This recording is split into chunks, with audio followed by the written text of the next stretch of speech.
We have emails to show that, telephone conversations that James had with his campaign manager. Really, the last thing we would want to come into this event was in a partial way. We were impartial, tried to be with both sides, and yes, but now he's trying to deny that he did. Yes, he put out a press release that says it's... So you have a question?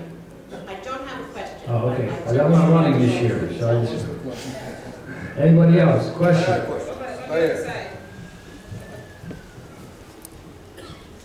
Where's the hand? Over here. Oh, okay. This is really a political question. I'd like to know how you would address handling that Marine that's in Mexican prison right now. It seems like nothing is being done whatsoever. I know we give plenty of aid to Mexico, and still we don't do anything about it. You know, I'm okay. Thanks. So it's a great question. It's something that I've been following very closely, as I'm sure that you have. That is a U.S. Marine. Yeah. And that U.S. Marine is being held captive by another country. And even though they are our allies to the south, and we want to have friendly relations with the rest of the world, the fact of the matter is that they need to release our U.S. Marine today.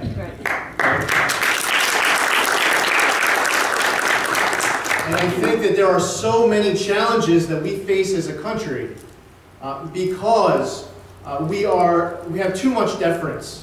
We give too much deference to our neighbors from the south. There are a lot of challenges we face with drugs, with border security, with regards to crimes that happen on both sides of the border. And when you have any American, let alone a U.S. service member, when you have any American who's being wrongfully held captive right across our border, we need to take really look at all of our options to go and get him. To go and get him. That really should be on the table. And again, going back to my comments from my opening, is that this president has become so inconsistent with what he means when he says that there will be consequences, that I fear for that U.S. Marine's health and safety. That was the buzzer. I feel concerned for that. I just figured out. Go ahead. That's what the buzzer was earlier. Got it. Okay. Won't say anything. Go ahead. So I'm concerned for his health and his safety, because no one is taking this president and his administration seriously. And the fact is, we have tons of leverage to get that U.S. Marine back home right now. Okay, another question. Where's the mics? So over here we see a gentleman in the back. I thank you very much for holding the staff debate. My question is, the country just suffered another massive murder a few days ago. I was wondering,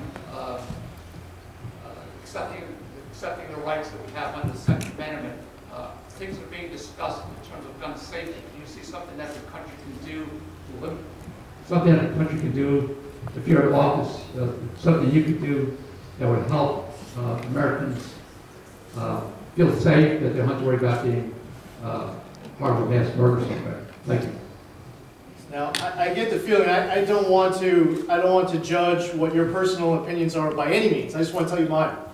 And before I do, I'll tell you that one of the great quotes of former Mayor Ed Koch was, "If you agree with me 9 times out of 12, vote for me. If you agree with me 12 times out of 12, see a psychiatrist." There may be a lot of issues that we can agree upon. I personally believe, and there are people who strongly disagree with me, I believe that the best thing to do when you have a bad guy with a gun is for a good guy with a gun. Yes. And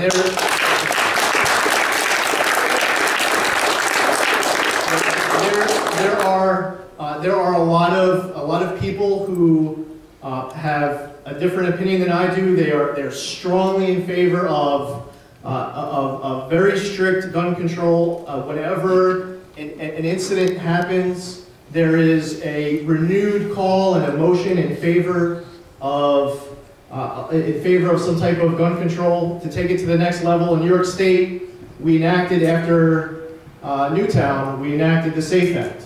I oppose the SAFE Act. I co-sponsored the bill to repeal the SAFE Act. I believe it's unconstitutional.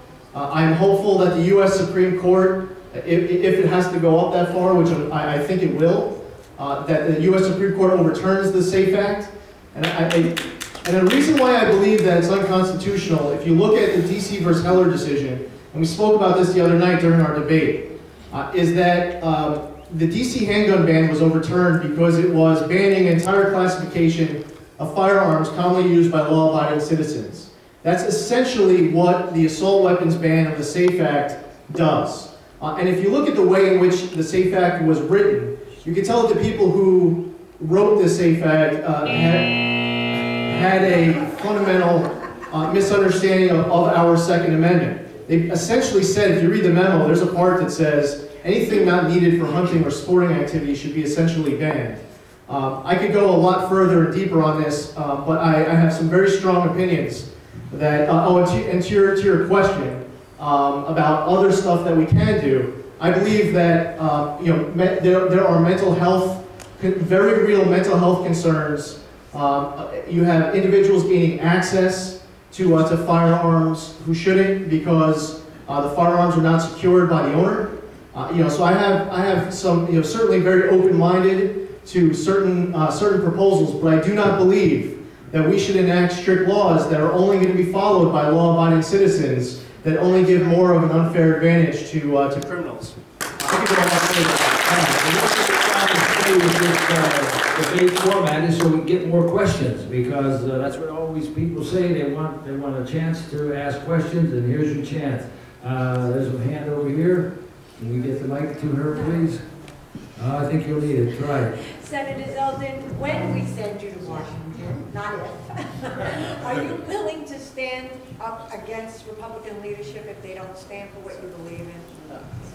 Absolutely. There have been. The question was with regards to when you disagree with Republican leadership, do you have the courage to stand up against them? Is that right? Yeah. Okay. So there have been, the last question we're asking about the SAFE Act. I'll tell you, there has been a tremendous amount of arm twisting that has been done to try to encourage me to support the SAFE Act. And I have never done that, and I wouldn't ever do that because it's something that I fundamentally disagree with. I don't like the way in which it was enacted, and I took a stance that was against my Republican leadership. There have been a lot of bills where I have voted no on, where I was maybe the only person to vote no on, or one of just a handful of people to vote no on. And it's important, and in certain issues you might disagree with me on. I vote no when we had the red light camera, the speed camera bills, and there are people who believe in the red light cameras and the speed cameras, but it's something that I fundamentally disagree with. Just to illustrate the point as well, of just, I don't know, at times you get frustrated with the process, is we spent an hour debating just a couple weeks ago making yogurt the new state snack in Albany. I was the only Republican who voted against making yogurt the new state snack. And people came up to me afterwards and said, "Hey Lee, what's your problem with yogurt?" And I said, "I love yogurt. I know that my constituents didn't send me up here to make yogurt the new state snack. They want me up here protecting their freedoms and liberties, cutting their taxes." And there are a lot of other examples. There are a lot of other examples like that where I have disagreed with leadership, and regardless of whether I'm in Albany or down in Washington, I'll continue to do that. I think it was the yogurt company who gave you the buzz there. I just lost the Up here, Elaine has a question. We're going to try to just get as many Hello, as we can. everyone. The reason use the mic so that people can hear your question. I'm so proud of seeing our next representative to Washington. But right now, I'm going to say to you, look what the head of New York City is doing. He's asking everyone in their town to issue ID cards. Okay, we out here need to employ,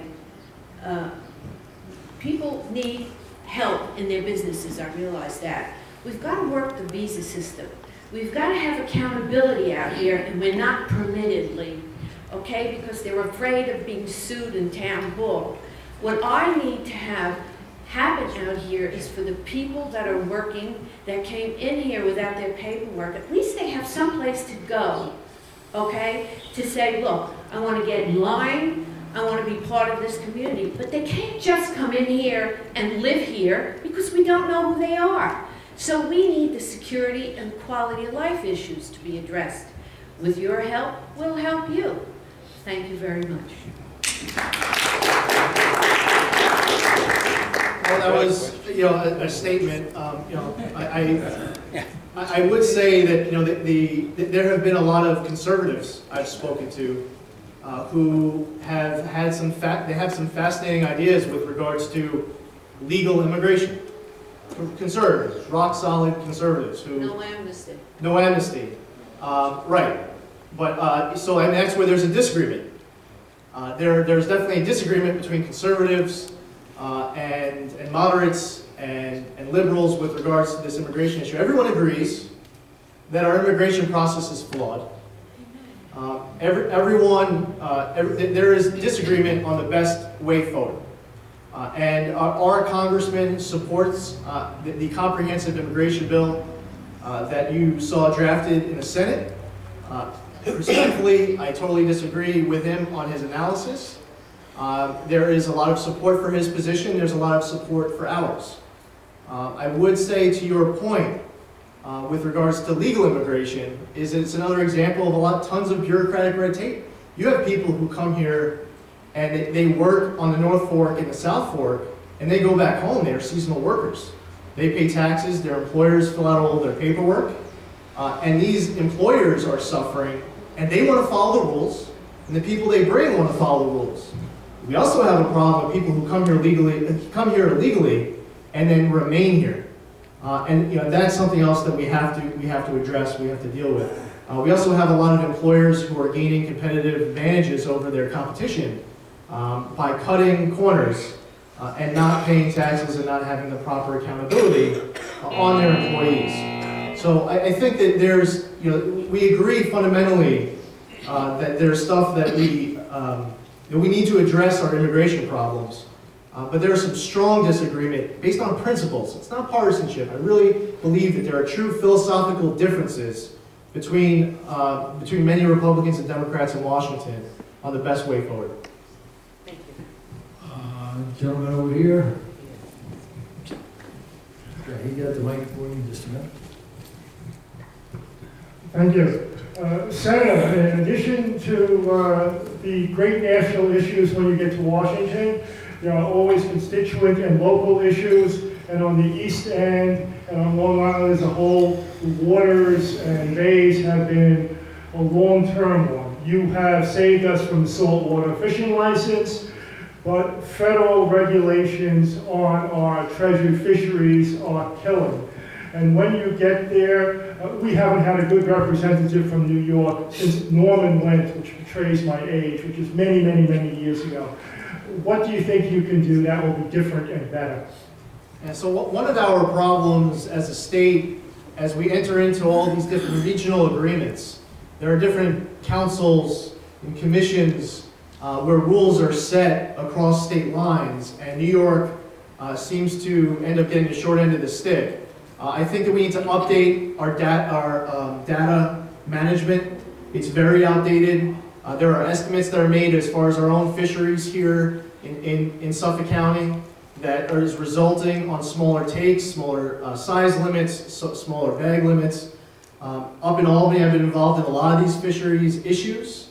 And I think that one of our biggest problems as a region, as a state, as an island, I guess, is that we're part of these multi-state commissions that are entering into these coalitions and enacting policies that are hurting us. So we have people coming from Connecticut, coming from New Jersey, they're taking our fish, going back to their own state, we are hurting, our employers are hurting, the recreational community is hurting.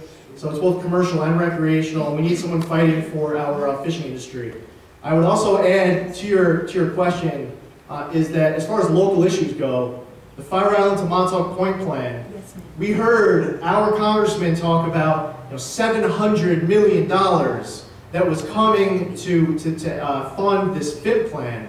And while we see Nassau County, Jones Beach get built back up, by the first Memorial Day, Staten Island, Queens, Brooklyn, Jersey, everyone else is getting all these fundings, getting all this funding to rebuild their shores. We have not seen a dollar of this money. And our congressman needs to be held accountable for not delivering on all of these press releases and press conferences that he had, patting himself on the back, and Schumer patting himself on the back for delivering money for FIP. They need to be held accountable. November is going to be that opportunity. Got a couple questions over here. The gentleman right there, first one. Right? No, back. Yeah, right here.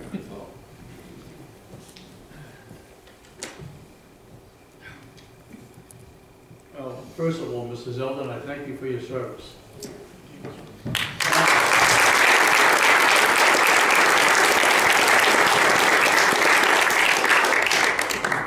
I took a gander at the Constitution of the New York State. This state was ran by this. To me, I consider New York State one of the greatest states in this nation. If the legislature within New York State ran this state according to the Constitution, this state will be restored as the greatest state in the nation. Also with the veterans. I have a buddy of mine who put over 20 years in the United States Navy. That poor guy, he went to the veterans over here in Northport, and they wouldn't give him any dental work or anything like that. The only thing they'll do is feed him with medication and maybe pull a tooth. He was captured by some group down in Colombia as he was fixing a ship. Now, he's a Navy engineman. They took him, and I'm not lying when I say this, they strung him up, upside down, and he was about to get a Colombian necktie. Okay? Now, the thing is, he went through a little torture, but they wouldn't give him any benefits because he had to be either a prisoner of war, shot in the face or in the skull, or there was some other thing I don't really remember. This is something I'd like to see straightened out for the veterans. I'm very concerned about this and about the people who help protect this country and who have died for it. Well, thank you for both parts of that question. I would just like to say, first off, I believe that the United States Constitution is a beautiful document. It defines so much of our American greatness. Many other countries look at the U.S. Constitution to craft their own. I would say that the New York State Constitution is not as many pages long of so many random thoughts that have been added along the way. The New York State Constitution, I remember in law school reading different state constitutions, and the New York Constitution was a little bit more complex than I think it needed to be. But it's just my own personal opinion, just as I'm listening to your thoughts. But it's always good to strictly construe your Constitution, and you take an oath as an elected official to uphold that Constitution, and you have to take your oath very seriously. To your point about our veterans and that oath, our veterans upheld their oath during their service. They served our nation proudly, willing to lay down their life in protection of everything that makes our nation great. And when they come home, they don't always come home in one piece. Sometimes they might come home with the physical and mental wounds of war. Our Veterans Affairs Department right now today has had a director who has been there for several years, who I believe the time has come Even though I have so much respect for his military service, it's time for new leadership at the VA. I believe that there are people giving him bad advice. It's time for the VA to really move forward into the 21st century. They have not updated their technology, so we have hundreds of thousands of disability claims because the VA has refused to switch over from paper to computers.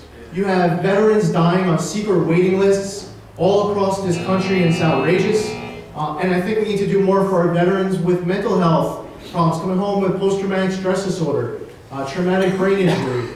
There's a lot more that our Veterans Affairs can be doing, one of which I think is so important is to change the leadership at the top.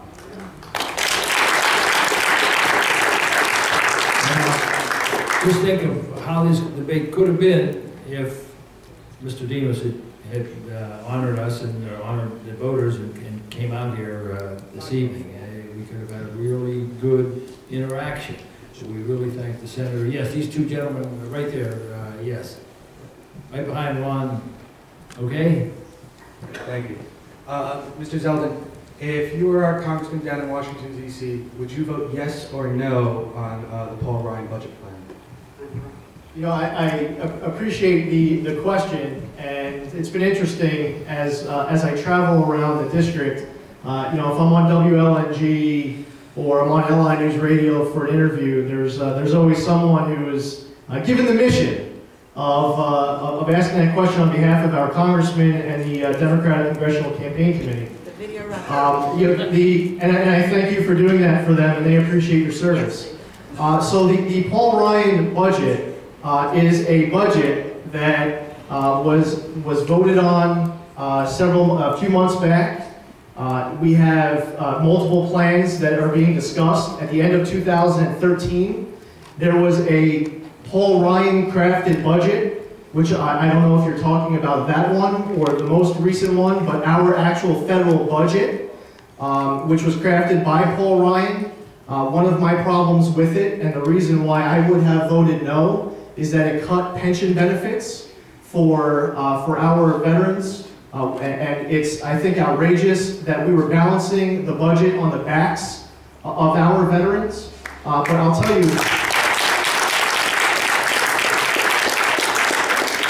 tell you, I'm going to use this opportunity, and you can go back and please tell the congressman this is my message, is that I look forward to our debate where the question gets asked, what is your plan to put our nation on a path to fiscal responsibility? And we can talk about what's right and what can be improved in Paul Ryan's budget. This congressman has refused to put forth a plan or get behind someone else's plan, which would put our nation on a path towards having a balanced budget.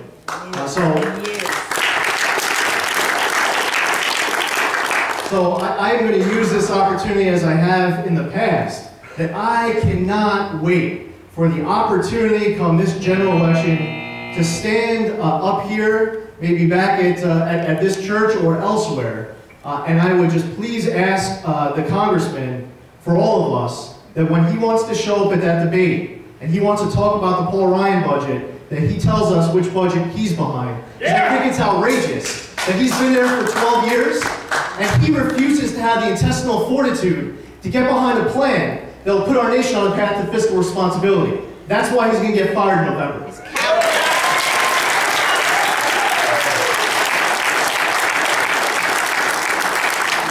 And like we said, we don't give the Democrats a chance, right? Ron. How you doing, Lee? Ron Maloney. Last Tuesday, myself and my wife Nancy and our daughter Caroline went up to New York State in Albany.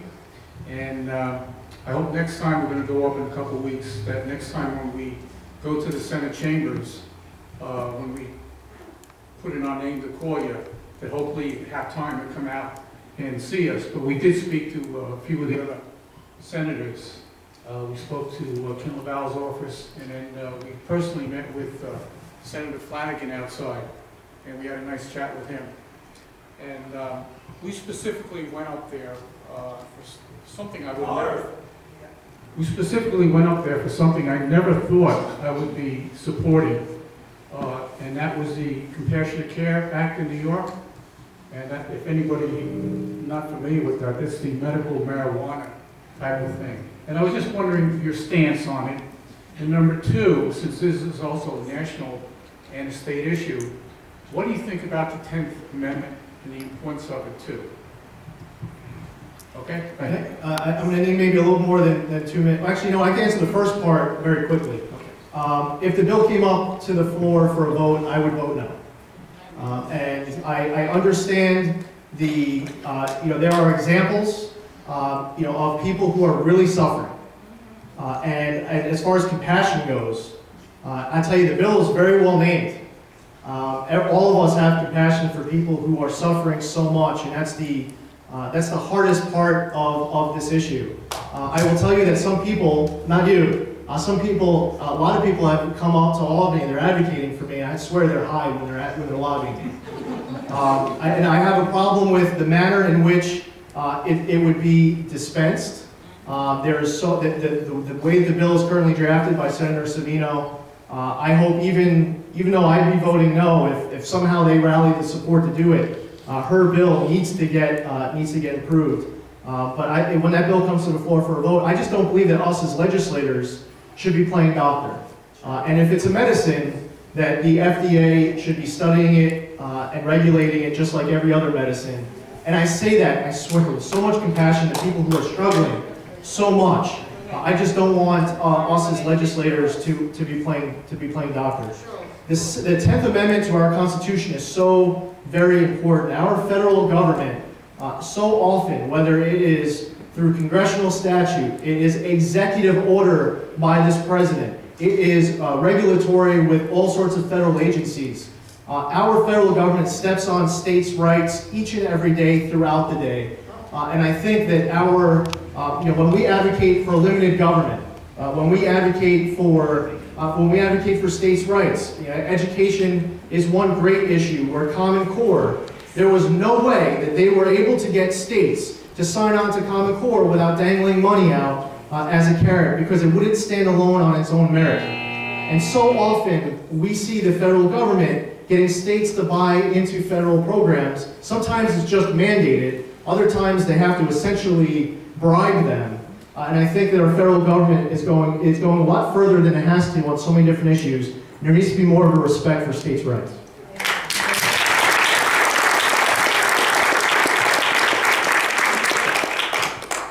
Lee? I don't need that. Well, yeah, but the other people, to hear your question. Senator Zeldin, you had just mentioned something a while ago about states' rights, and as I look around the room, I see many of my colleagues in the Tea Party and also as well Oath Keepers here. One of the concerns that I would be worried about is what actually has been going on with the BLM, okay, and what they're doing in terms of taking land and how heavy-handedly, regardless of what happened in Nevada, regardless of how we feel, whether he was right or wrong, the way they came down on him, militarily speaking, was something that we all should be afraid of. And you had American versus American pointing weapons at one another, which in my mind is dangerous. As a Vietnam veteran, okay, I am very, very concerned about that and the way this government handles situations such as that. What would you do when you're in Congress?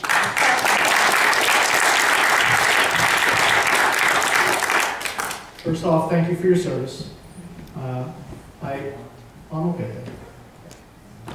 Thank you for your service. And coming off of Memorial Day weekend, it's a renewed energy that hopefully our neighbors just remember to honor and thank our veterans at every opportunity. I've been following what's going on. I don't know if I could say it quite as well as you as far as how bad of a problem it is. Our federal government, I've seen it at the state level, often takes their powers too far. You have bureaucrats who, in their little corner, just enjoy testing their power to the extreme, and it makes them feel good about it. We see it in New York with the DEC. This morning we had a press conference the Long Island Railroad literally were going onto people's yards and cutting down their trees from their backyards, creating these buffers that people always had. And you have government workers who are just literally walking onto people's properties and doing what they wish, and they feel like it's their right. I think that we certainly can't accept it whenever we have any federal agents who are overstepping their boundaries, infringing on private property rights, and making law-abiding citizens feel threatened if they don't comply with a government that is going too far, stepping on their own power, maybe to make them feel good about themselves in their little corners. And I think that there's a lot of political encouragement that was given on the other side of the aisle to those agents who went too far. And I think that regardless of where where anyone stands, where any American stands on the personal beliefs of anyone who is impacted like this, it's just about doing the right thing. And our federal government showed it's another great example. It's a terrible occurrence of our government going too far for some agents who wanted to test their power.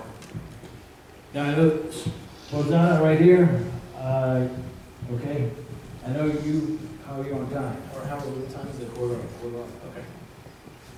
Okay. Sir, I would like to preface my question with a statement first. I'm a Catholic Holocaust survivor. I survived Hitler. I survived Stalin. I came to America because I wanted to. I became a citizen because I love America.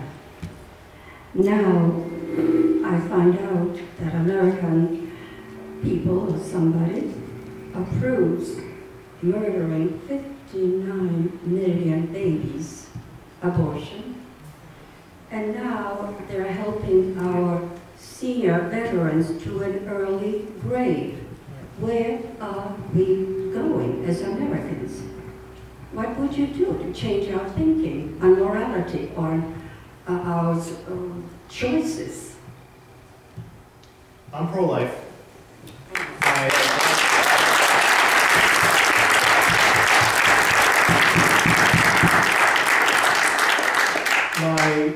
My daughters were born 14 and a half weeks early.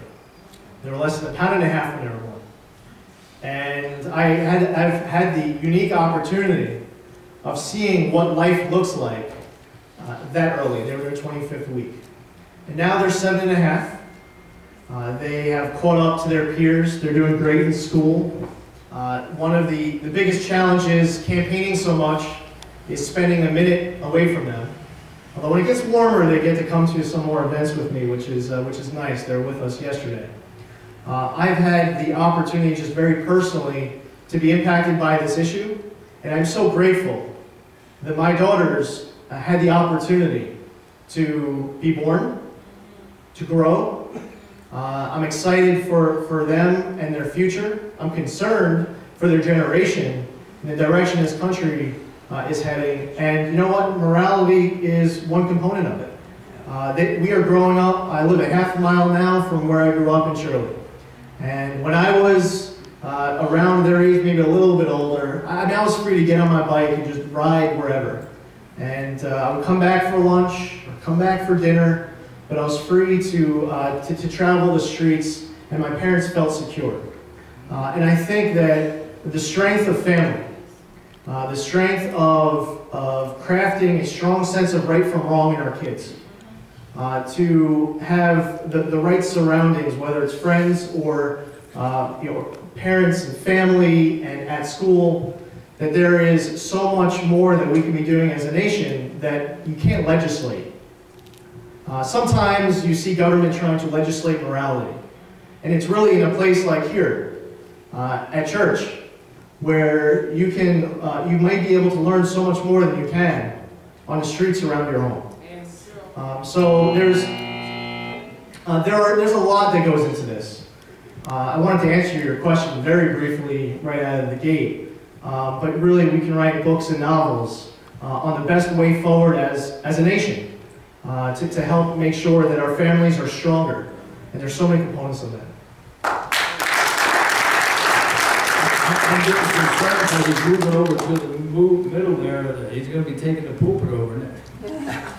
Just kidding. All right, got a couple. All right, Pastor Bennett, let's hear from one of the clergy that came tonight. Thank you, Senator Zeldin, for your service to our country and to our state.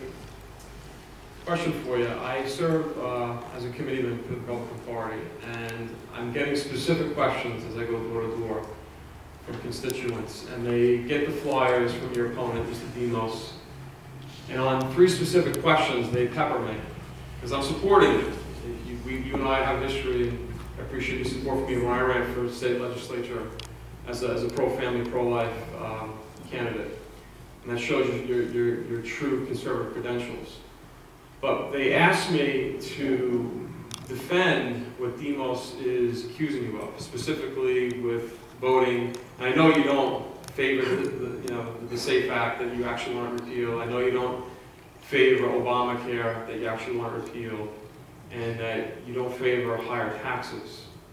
But those claims were made in his literature, and all of us, have probably gotten 15 to 20 of Demos's flyers in the mail. It's almost daily we get these things that we know are probably paid for by, the Democratic machine coming from various parts of the country. But specifically, especially as a committeeman, serving my constituents and advocating for your candidacy, and us all who are hopefully here to advocate for your candidacy, how do we specifically answer those 3 attacks that Mr. Demos so consistently tries to levy against you? I have never supported Obamacare, never will. When you go to a door, if someone asks you about it, just tell them that. I have never supported Obamacare, never will. Never in any way, shape, or form. And if they ask, well, what about Senate Bill so-and-so that your opponent says funded Obamacare? The U.S. Congress funded Obamacare, not the New York State Legislature. Obamacare is in all 50 states. The federal government spends money on Obamacare in all 50 states. Our budget every single year accounts for approximately $48 billion of federal funding, like Medicaid. If I vote no on the budget, and the budget goes down, the federal government is still spending that money on Obamacare in New York. And Obamacare is in the most conservative Republican states in the entire country. Oklahoma, Texas, South Carolina. We can pass a law in Albany that says no Obamacare in New York. And we still have it. It's a federal law. Congress passed it, the President signed it, the Supreme Court upheld it.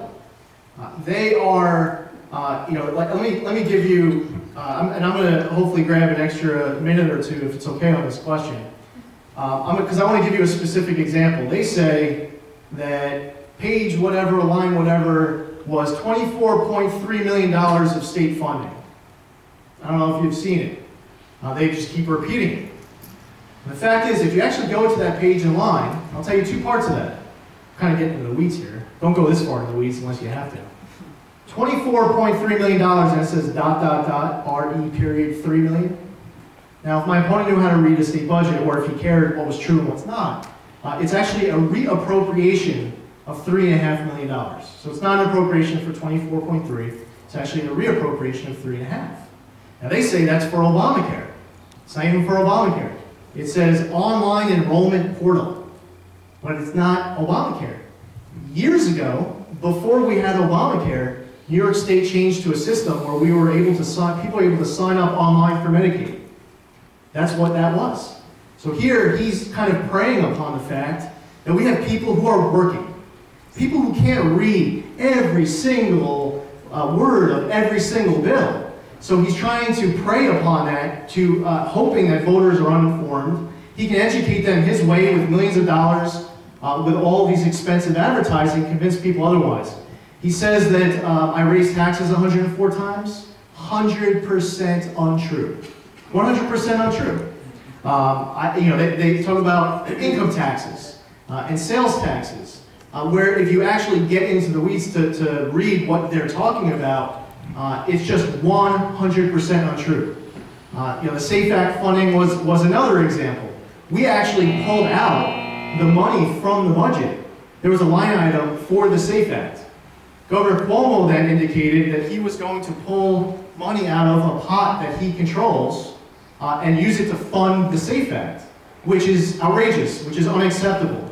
But it's not like there was a line item in the budget. It's that this governor indicated, I think he might be using a technology budget, I think that it may be what he was looking at, that he was going to pull money out of it. So if you could, let's just say we know and we defund the technology budget, they could just, he could just pull money out of some other pot.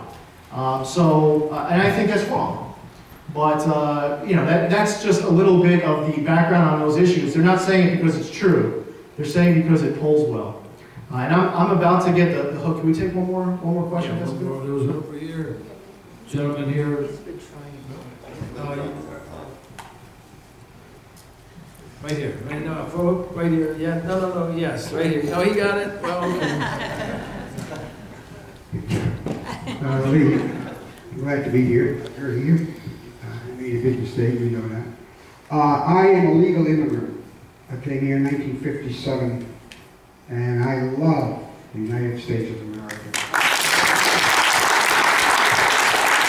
And when I came here, I abided by the laws of the United States of America. I followed the rules of the United States of America. But now, as we go along, I'm frightened. And I'm frightened for my granddaughters. Because there's something creeping up in this country. It's called Sharia law, which was passed in Florida 2 months ago, and the Republicans voted it down. But it's on the table. The Sharia law is for women, it's a disaster. And could you give me an idea what we're going to do about this? Well, it's obviously at different stages in different states. Some states it's barely even on the radar of agendas within state houses. Others it's a little bit further along. It is something that I became very familiar with during my time on active duty in the military.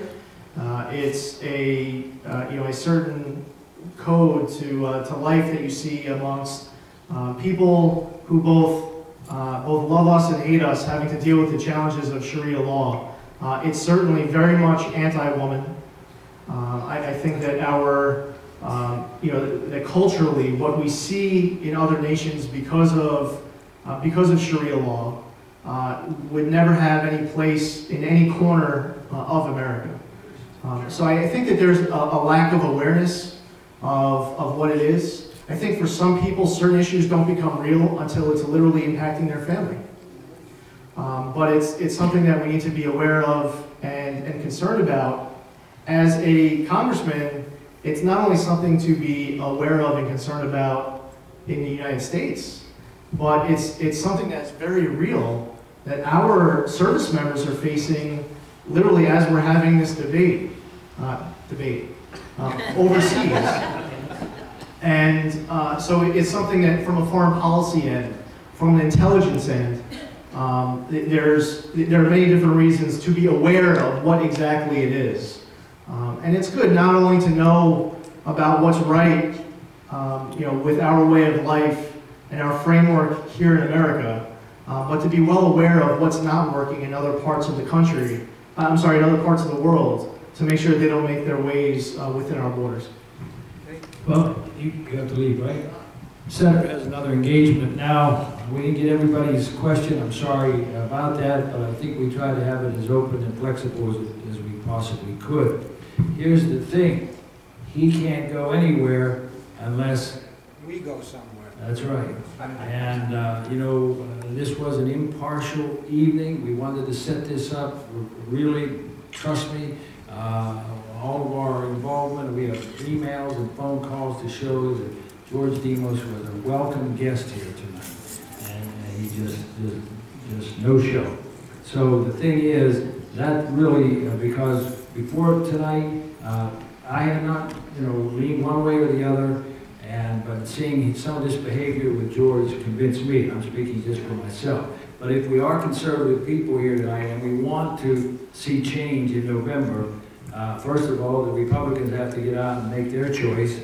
And I think you don't want to see a no-show Maybe for he's looking for a primary. house. And then it's November. He has no And house. then it's even with our differences. This is, and I'm not trying to preach to you now, but I've seen conservative people, we don't know how to disagree. We're not going to agree on all the issues and things, but can we stay together and can we produce a vote or a voting block of one kind or another and produce a winner for a change? And Senator, thank you so much.